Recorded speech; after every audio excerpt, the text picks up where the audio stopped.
इकडे बघ.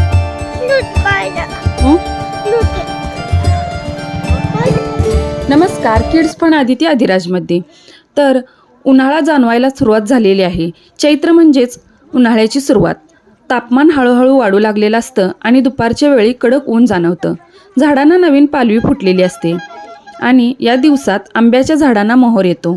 कडुलिंबाची फुलं उमलतात. कोकिळेचा आवाज ऐकायला येतो.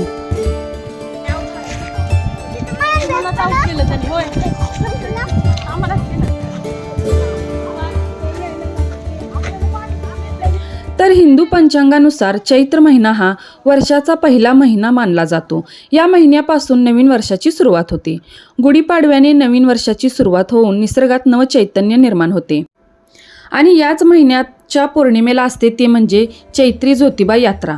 आणि त्यानिमित्तच आमच्या येथील गावभागामध्ये असलेले छोटे ज्योतिबा मंदिराच्या येथे प्रसाद आणि दर्शनासाठी आम्ही चाललेलो आहोत. क्या पहिल्यांदा चालया?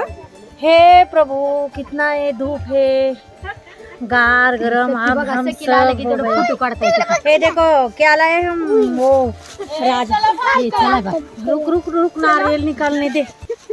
अरे देवा चल नारियल उसका पिशवी में थैली में से बाहर नहीं निकलवा। हां थांबा एक मिनिट। हे बघ चला तुझं नारळ बाहेर तर नारियल आहे ज्योतिबाच्या नावानं सांग भले. चला घेतलेस का मग. तर चैत्र महिना म्हणजे नव्या सुरुवातीचा काळ आणि ज्योतिबा यात्रा म्हणजे भक्ती, श्रद्धा आणि परंपरेचा सुंदर संगम. तर आमच्या इथे गावभागामध्ये छोटे ज्योतिबाचे मंदिर आहे आणि तेथे या पौर्णिमेला महाप्रसाद आणि खूप गावचे भक्त लोक दर्शनासाठी येतात. श्री ज्योतिबा हे महाराष्ट्रातील अत्यंत पूजनीय दैवत आहे. त्यांना केदारनाथ किंवा ज्योतिबा महाराज असेही म्हटले जाते. अनेक भक्त त्यांना खंडोबाचा अवतार सुद्धा मानतात.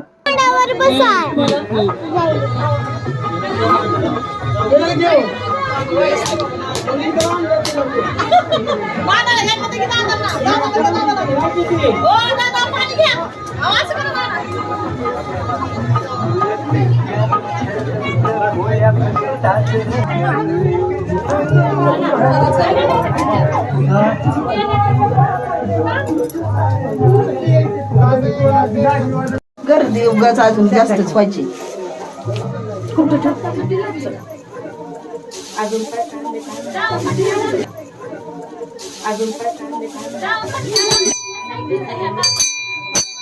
देव येते का देवन. तर कोल्हापूरचे ज्योतिबा मंदिर हे महाराष्ट्रातील एक लोकप्रिय दैवत आहे.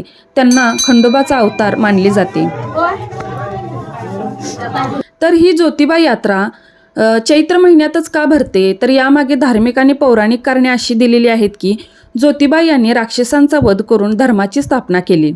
ही विजयाची घटना चैत्र महिन्यात घडली असे मानले जाते. त्यामुळे त्या स्मरणार्थ यात्रा भरवली जाते. चैत्र महिन्यातच ही यात्रा का भरवली जाते तर पौराणिक विजयाची आठवण म्हणून, नवीन वर्षाची शुभ सुरुवात करण्यासाठी आणि या महिन्यात नुकताच उन्हाळा चालू झालेला असतो आणि वातावरण थोडे अनुकूल असते आणि जुनी परंपरा ह्या महिन्यापासूनच चालू झाली असल्यामुळे चैत्र महिन्यातच ज्योतिबा यात्रा भरली जाते.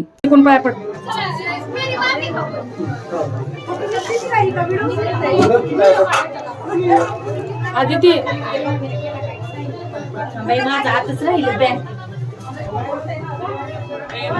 तर हिंदू नवीन वर्षाची सुरुवात चैत्र महिन्यापासूनच होते आणि नवीन वर्षाची सुरुवात देवदर्शनाने करणे शुभ मानले जाते.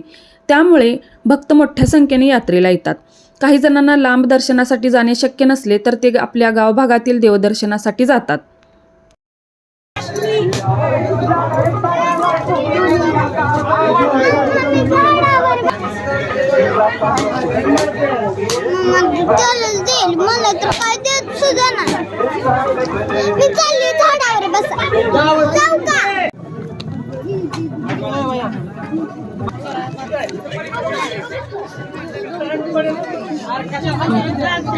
तर चैत्र महिना हा नवीन सुरुवात, आनंद आणि उत्साह यांचं प्रतीक आहे. तर या चैत्र महिन्यापासूनच विविध गावभागांमध्ये यात्रा आणि जत्रा भरल्या जातात. जसे की कोल्हापूरमधील प्रसिद्ध ज्योतिबा मंदिर येथील यात्रा. जलेबी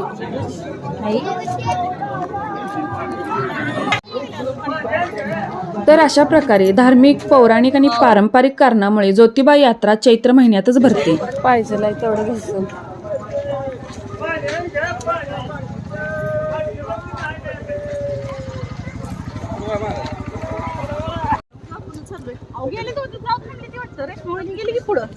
ह्या पुरी गेल्या काय हो?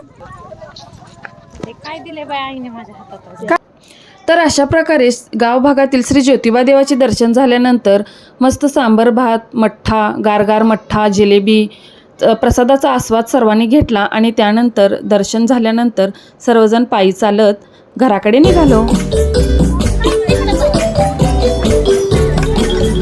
बघा चिंचेच्या झाडात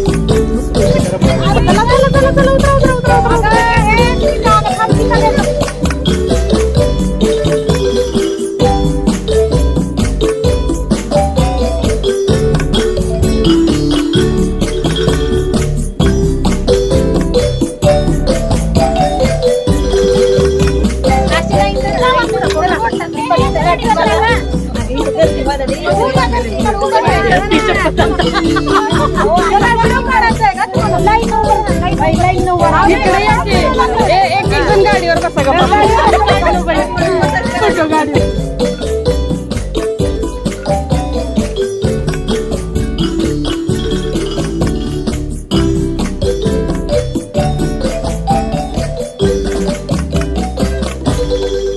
श्री ज्योतिबा मंदिराकडे जाताना वाटेतच भले मोठे असे खूप जुने चिंचेचे झाड आहे.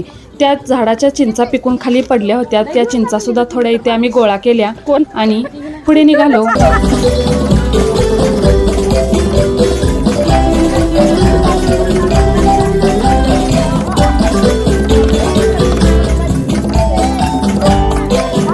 तर अशा प्रकारे चैत्र महिना आणि ज्योतिबा यात्रा हे आपल्या संस्कृतीतील महत्त्वाचे घटक असून ते आपल्या परंपरा आणि श्रद्धा जपण्यास मदत करतात.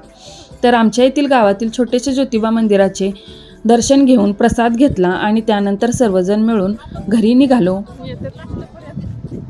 तर चैत्र महिना आणि ज्योतिबा यात्रा याविषयी थोडक्यात सांगितलेली माहिती आवडली असल्यास लाईक करा, सबस्क्राईब करा. धन्यवाद.